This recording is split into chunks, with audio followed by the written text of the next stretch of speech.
Anxiety is the dizziness of freedom, a profound statement by Søren Kierkegaard that challenges our conventional understanding of anxiety. What if this unsettling emotion is not a barrier, but a pathway to greatness? Today, we delve into the intricate philosophy of Søren Kierkegaard, who presents anxiety not as a mental ailment but as an existential condition tied to our freedom and choices. This is not just about understanding anxiety. It's about redefining it as a catalyst for self-realization and greatness. Søren Kierkegaard, the 19th century Danish philosopher, introduced the concept of the school of anxiety as an existential classroom where life's most crucial lessons are learned. In this metaphorical school, anxiety serves as both the teacher and the curriculum. It's a Janus face phenomenon named after the Roman god Janus, who has two faces looking in opposite directions. One face of anxiety can be demonic, leading us down a path of stagnation, indecision, and ultimately, a life unlived. It's the face that haunts us with what-ifs, paralyzing us in the face of choices and opportunities. However, the other face of anxiety is constructive.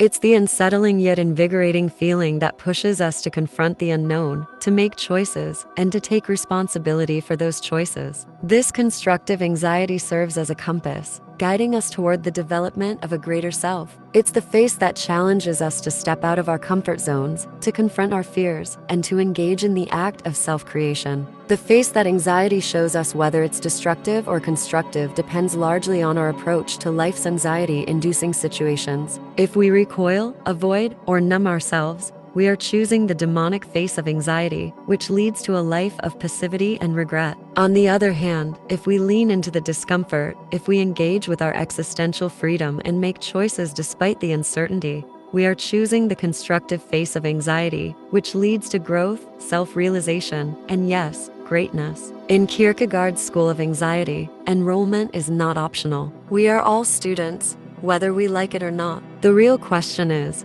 will you be an active participant, leaning into the lessons that anxiety has to offer? Or will you play truant, avoiding the classroom and missing out on the transformative power of this deeply misunderstood emotion? In Kierkegaard's existential framework, the human condition is marked by a unique and paradoxical predicament, the blessing and curse of freedom. Unlike other creatures in the natural world, who operate largely on instinct and biological imperatives, humans possess the capacity for abstract thought, imagination, and most importantly, freedom of choice. This freedom is both liberating and burdensome, offering us an almost infinite array of possibilities for how to live, who to become, and what to believe. This freedom places us in a realm of existence where we are not just passive recipients of life's circumstances, but active participants in the shaping of our own destiny. We can envision alternative futures, weigh the pros and cons, and make choices that align with our values, desires, and aspirations. It's a powerful capability,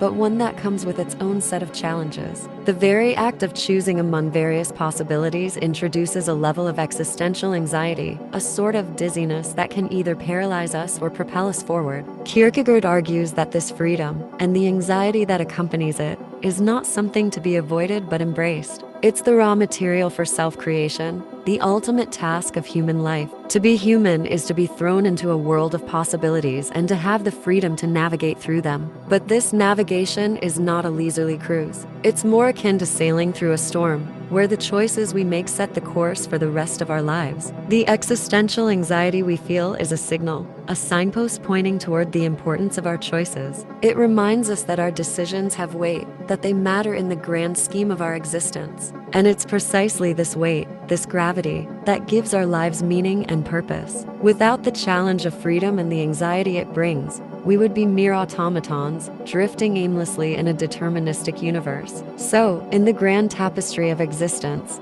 freedom and anxiety are interwoven threads, each giving context and meaning to the other. To understand one is to grapple with the other. And it's in this complex interplay that the potential for greatness lies. In the philosophy of Søren Kierkegaard, as well as the subsequent existential thinkers like Rollo May, anxiety is not merely an emotional state to be medicated away or avoided. It serves as a catalyst, a transformative agent that bridges the gap between the realm of possibilities and the realm of actualities. Kierkegaard describes anxiety as an intermediate determinant, a necessary emotional and psychological toll gate that one must pass through to move from mere potentiality to lived reality. This idea is echoed by Rollo May, who posits that the capacity to bear anxiety is not just a sign of emotional resilience, but a cornerstone for self-realization and mastery over one's environment. According to May, every individual faces continual shocks and threats to their existence. These shocks are not roadblocks but stepping stones. Self-actualization, the realization of one's potential, occurs only when we move ahead despite these existential shocks. This is what May refers to as the constructive use of anxiety. So, what does this mean in practical terms? It means that when you're standing on the precipice of a significant life decision, the anxiety you feel is not your enemy. It's your compass. It's a sign that you're about to engage in an act of self-creation, to make a choice that could alter the trajectory of your life. If you're not feeling this intermediate determinant of anxiety, it's likely that you're not fully engaging with your freedom, that you're not pushing the boundaries of your potential. In the sense, anxiety serves as a litmus test for the significance of our actions. If what you're about to do doesn't make you anxious, it probably isn't important enough, transformative enough, or aligned with the greater task of your self-creation. On the flip side, if a choice induces anxiety, it's often a sign that you're on the cusp of something meaningful, something that taps into the core of who you are and who you could become. Therefore, the next time you feel the stirrings of anxiety, don't rush to quell it. Pause and consider its source. Is it arising from the depths of your existential freedom, signaling a momentous choice ahead? If so, lean into it. Use it as a catalyst to propel you into a future where you are more authentically yourself, a future where you've seized the reins of your own destiny. The concept of the Faustian bargain originates from the legend of Faust, a man who trades his soul to the devil for worldly pleasures and knowledge. In the context of Kierkegaard's philosophy, the Faustian bargain represents the perilous trade-off we make when we choose temporary comfort and security over the existential challenges that come with freedom and anxiety. It's the decision to opt for a life of ease and predictability at the expense of growth, self-realization, and ultimately, a life of meaning and purpose. When we make this bargain, we may think we're gaining something valuable: peace of mind, a sense of stability, or relief from the discomfort of anxiety. But what we often fail to realize is the magnitude of what we're giving up. We're relinquishing the opportunity for self-discovery, for pushing the boundaries of our potential, and for engaging in the act of self-creation. We're choosing a life that is, in essence, a slow death of the soul, a gradual erosion of our existential vitality. This choice to avoid anxiety and the challenges it presents is not without consequences. It sets us on a path of stagnation, where our world becomes increasingly smaller, our experiences more limited, and our capacity for joy and fulfillment severely restricted. We may avoid the immediate discomfort of anxiety, but we pay for it with a lifetime of regret, missed opportunities, and existential malaise. Moreover, the Faustian bargain is often a self-perpetuating cycle. The more we avoid challenges and retreat into our comfort zones, the more difficult it becomes to break free. Our skills atrophy, our confidence wanes, and our ability to confront life's challenges diminishes, making future acts of courage and self-realization increasingly unlikely.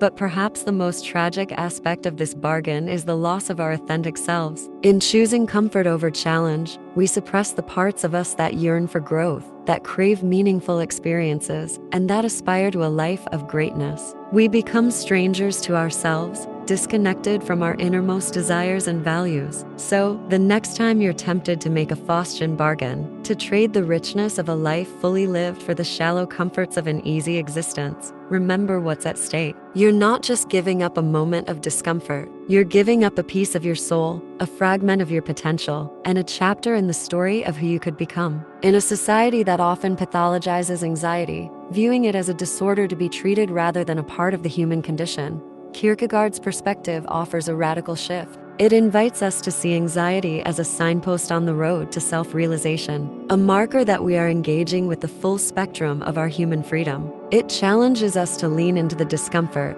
to make choices despite the uncertainty, and to take responsibility for those choices, knowing that they shape the very fabric of our being. The comfort zones we cling to are not just missed opportunities. They are betrayals of our existential freedom. They are decisions to live a life of mediocrity when greatness is within reach. But the choice is always ours to make. So, the next time you feel the stirrings of existential anxiety, remember that it's a call to action, a call to engage with your life in a meaningful way. It's an invitation to step into the arena of your own potential, to confront the challenges that come with freedom, and to emerge on the other side not just unscathed, but transformed. In the end, the question isn't whether we will experience anxiety. It's what we will do with it when we do. Will we let it cripple us, or will we let it catalyze us?